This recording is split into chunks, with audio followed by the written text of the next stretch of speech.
4 bankers and 3 politicians get together in secret at a meeting that they lied about for decades afterwards. The Federal Reserve is just printing money and giving it to banks and corporations to do whatever they want with it, which is exactly what you would expect from an institution founded by bankers and big corporations. Because the Federal Reserve exists, politicians get to continue to make promises for things that they have no way to pay for, and the government gets to fight endless wars that we can't pay for, and the banks get paid interest on all of it. This is why it exists.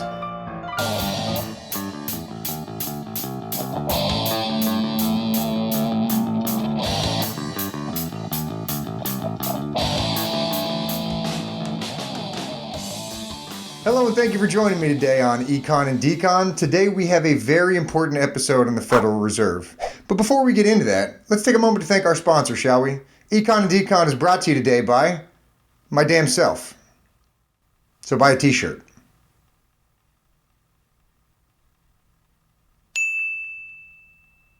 Most of you have probably heard of the Federal Reserve. Some of you may even know it's the central bank of the United States. But what does that actually mean? I mean, most countries have central banks, but what does it actually do? Why was it founded in the first place? What sorts of powers does it have? And most importantly, why should you care?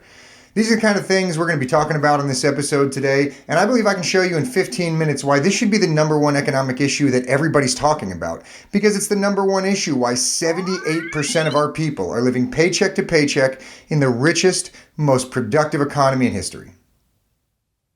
The richest ever, most productive economy ever. You don't really get a lot of information about the Federal Reserve, either from the news media or from political pundits or politicians on either side of the aisle. You really don't even learn about it in school. I would argue that that lack of transparency is very good for the Federal Reserve, because if the average person knew what it actually did in the history and track record of this institution, we'd be protesting it in the streets. The Federal Reserve is a private bank. It was established in 1913 with government oversight and granted a monopoly over the creation of new U.S. dollars. It was also tasked with funding the U.S. government. I'm sure it's not a coincidence that the entity created to fund the U.S. government was also given the ability to create unlimited new money, but we'll come back to that. It's also the only bank in the country that's never had to go through an audit. Its financial records have never been made public. So to recap, private bank, in bed with the government, monopoly power over the creation of new money that we all have to use and accept, least transparent bank in the country. You smell a rat yet? We have got rats here.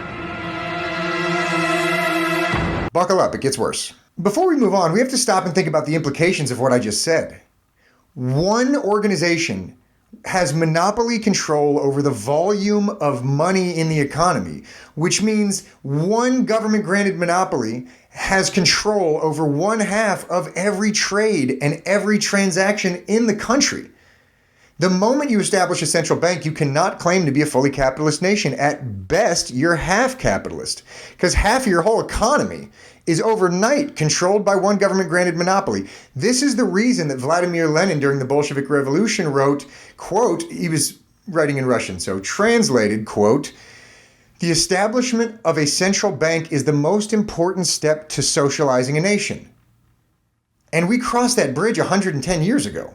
So before we talk about the nuts and bolts of how the Federal Reserve operates, let's talk about the history of this institution and why it was founded. For 120 years in this country, we didn't have the Federal Reserve, and in fact, our founders were explicit in their hatred for central banking. So why is it that all the experts decided we needed this bank? The short answer is the Panic of 1907. Now, I am not going to do a deep dive into the Panic of 1907 because I want you to keep watching.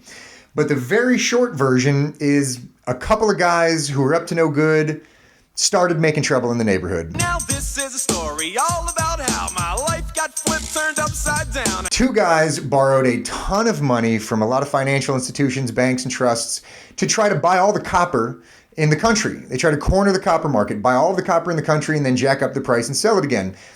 It didn't work. That really never works. So all of these banks that had given them loans to do this started to fail when those loans went bad. It was not unlike the 2008 financial crisis. A lot of financial institutions were failing, but at that time, there was no Federal Reserve. There was no government that had the authority to bail out private companies from their own bad investments. What a terrible world that must have been to live in. But J.P. Morgan, who was the most successful banker in the country at the time, all of his money was wrapped up in these financial institutions. And so when they started to fail, he was in danger of losing all his wealth. So he gathered together a lot of other heads of banking and a lot of other very rich people, and they organized a private bailout. Again, not unlike 2008, but these rich people had to use their own money. So JP Morgan looked around and said, wow, that was a close one. I really hope that next time this happens, I don't have to use my own money to save my own money. So he's the one that put together a meeting in 1910 in Jekyll Island, Georgia, that became the founding of the Federal Reserve. Now, before you call me a conspiracy theorist, I'm not the one saying that JP Morgan came up with this. That's on the Federal Reserve's website, which I've linked to in the description. Now, raise your hand if you think JP Morgan was in it for the little guy. Right. So according to the Federal Reserve, JP Morgan set up a now infamous meeting in Jekyll Island, Georgia, attended by 7 people, 4 bankers, and 3 members of the government. We're really only concerned about 2 of these members for this video. First, we have Senator Nelson Aldrich, and secondly, Paul Warburg. Nelson Aldrich was a very influential senator at the time from the state of Rhode Island. He was the head of the Senate Financial Committee. He was also very clearly the monopoly guy. Paul Warburg split his time between being the director of Wells Fargo and Company and harassing Princess Peach with his brothers. Now, Paul was a well-known and highly respected voice on financial systems. He was also very much a central banking advocate. And of course, he would be a central banking advocate. The man hailed from Germany, from an absolute banking dynasty of a family. How well connected was Paul Warburg? His brother, Max Warburg, was best known for being the German banker who financed the Bolshevik Revolution in Russia and all of the beautiful things that flowed from that. Side note, Paul Warburg's son, James Warburg, was an advisor to FDR. In 1950, he addressed the U.S. Senate, and he left us with this little gem. We shall have world government whether you like it or not, by conquest or consent. How does that make you feel? That guy was raised by the man who founded the Federal Reserve. Just live in that for a second. Just waft it in. That's what we're talking about. I'm gotta win. Beautiful family, those Warburgs. I mean, beautiful. As American as apple pie and schnitzel. Beautiful family. So at the behest of the most powerful banker in the country, 4 bankers and 3 politicians get together in secret at a meeting that they lied about for decades afterwards. And they're all just sitting there all week thinking, boy, how do we help these poor people? I mean, we are so rich and they are so poor. This is a problem. We got to do something about this. So that, oh wait, there's a word for that. There's a word for that. You know, when like 7 very powerful people meet together in secret to make rules that hundreds of millions of people will have to oh, that's right. You call it a conspiracy. Now it's time for a little segment I like to call Things You Can't Make Up. When asked 20 years later why this meeting had been kept secret for so long, Frank Vanderlip, one of the attendees of the Jekyll Island meeting, said, quote, there wasn't a lot of trust in Wall Street at that time. The people would not have wanted private bankers rewriting the rules of the financial system. That's a good call, Frank. So the results of this secret, week-long Help the Poor Summit was known as Aldrich's Plan. Senator Aldrich proposed it to the Senate in 1911. It was actually fiercely campaigned against by Woodrow Wilson, who then won the presidency and promptly passed an identical bill. So I guess politics really hasn't changed at all. Also, one of the reasons why Woodrow Wilson is getting his own video, that man legitimately may have been the devil. Is the devil! But at the very least, huge asshole. I mean, huge. But enough of all that conspiracy talk. Let's get into the nuts and bolts, shall we? It is nuts and bolts time.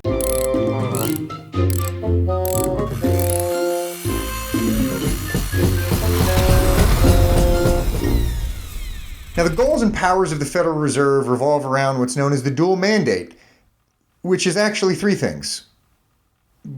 But it's the dual mandate. The first half of the mandate is maximum employment. Now, does anybody know what constitutes maximum employment? No. No, neither do they. This is not really defined anywhere. There's no concrete goals. It's kind of a purposely nebulous term that allows the Federal Reserve a lot of leeway to do what they want. But you might be sitting there asking yourself, how is it that a private bank, just through the creation and destruction of money, can affect employment in an economy of 330 million people? And if you're asking yourself that, shut up. All right, you're an idiot. You shut your conspiracy theorist mouth. The experts have got this under control. The answer, we're told, revolves around the Phillips curve, which is an economic model that supposes that unemployment and inflation have an inverse relationship. So essentially, when unemployment is low, lots of people have money because they have jobs, so they're spending that money, and that sends prices up. And the opposite is true according to the Phillips curve. When unemployment is high, people don't have that much money. So inflation goes down, or you might even get the ultimate boogeyman. Deflation! Deflation! Deflation! Deflation!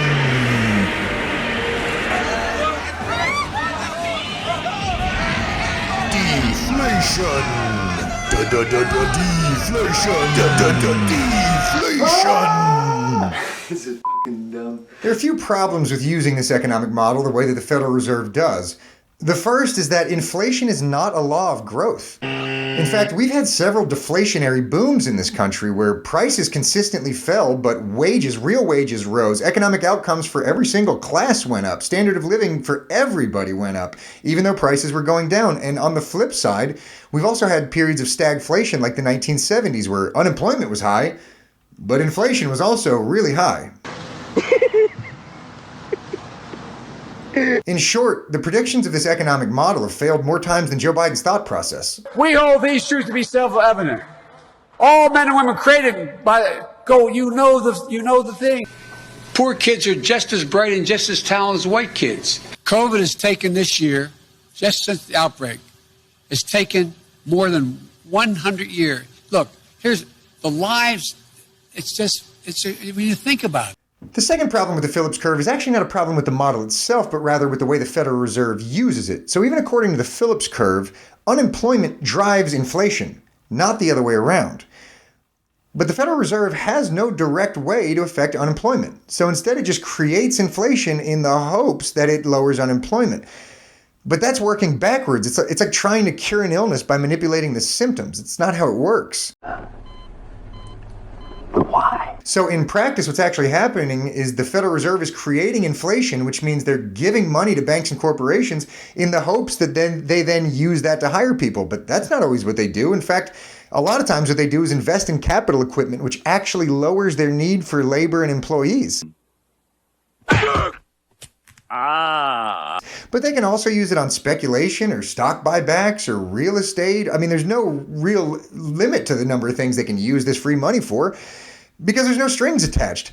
So all that's really happening is the Federal Reserve is just printing money and giving it to banks and corporations to do whatever they want with it, which is exactly what you would expect from an institution founded by bankers and big corporations. Doesn't anyone notice this? I feel like I'm taking crazy pills! The last thing I'll say about the Phillips curve and why it's a terrible economic model is just that it treats everybody like they're only consumers. When unemployment is low, lots of people have jobs, and so people have more money, sure. But people are not just consumers, they're also producers.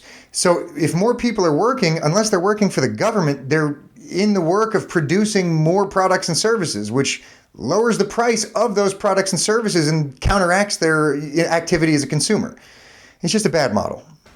The second half of the mandate is to stabilize prices and moderate long-term interest rates. Now, these two goals are effectively one, since the way that the Federal Reserve tries to stabilize prices is through the interest rate. Essentially, the Federal Reserve gets to set the rate at which banks can borrow from the Federal Reserve. And that cascades down throughout the economy. So the cheaper a bank can borrow money itself, the cheaper it can lend that money to you. So before we go any farther, we all have to really understand what an interest rate is.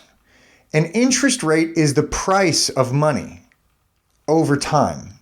It plays a coordinating signal in the economy between borrowers and lenders, between savers and spenders. It tells people what the economy needs more of, either savings or credit and expansion. And the way that it coordinates this is not magic. Magic. If you go to a bank and you're trying to borrow some money and they give you a 10% interest rate to borrow that money, you better have a pretty good idea. Okay, if it's a 10% interest rate, fewer people are going to buy houses, fewer people are going to buy cars. Okay, high interest rates have that effect. But at the same time, if you can get 6% in a savings account in that same bank, or if you can get 8 to 10% in a CD, that's pretty good. And you don't have to be reading the Wall Street Journal to know that. Okay, a high interest rate tells people we need more savings. There has been too much expansion, there's too much credit, and we don't have enough savings undergirding it to pay off these loans. And over time, a high interest rate can lead to deflation. Deflation! And on the flip side, if you go to a bank and they offer you 2.5% for a 30-year mortgage, you don't have to check Bloomberg to know that that's pretty good. But if you're only getting 0.2% in a savings account or 0.5% in a 2-year CD, it's not worth it. It's not worth having the money tied up. Again, you don't have to be an economics major to know that. This is how the interest rate works. It sends signals out to people about what we need. Now, one thing to note is neither a high interest rate nor a low interest rate is a bad thing. The problem with this in practice is that what the Federal Reserve has historically done to stabilize prices is to leave the interest rate lower than the market would prefer for very long periods of time, which tells people spend more, don't save.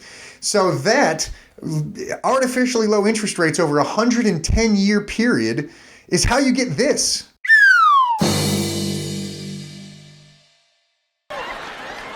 That's a damn shame.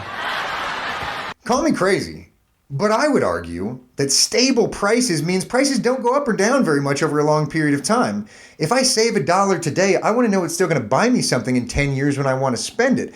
But instead, the dollar has lost 98% of its value since the founding of the Federal Reserve. That means prices have multiplied by 50.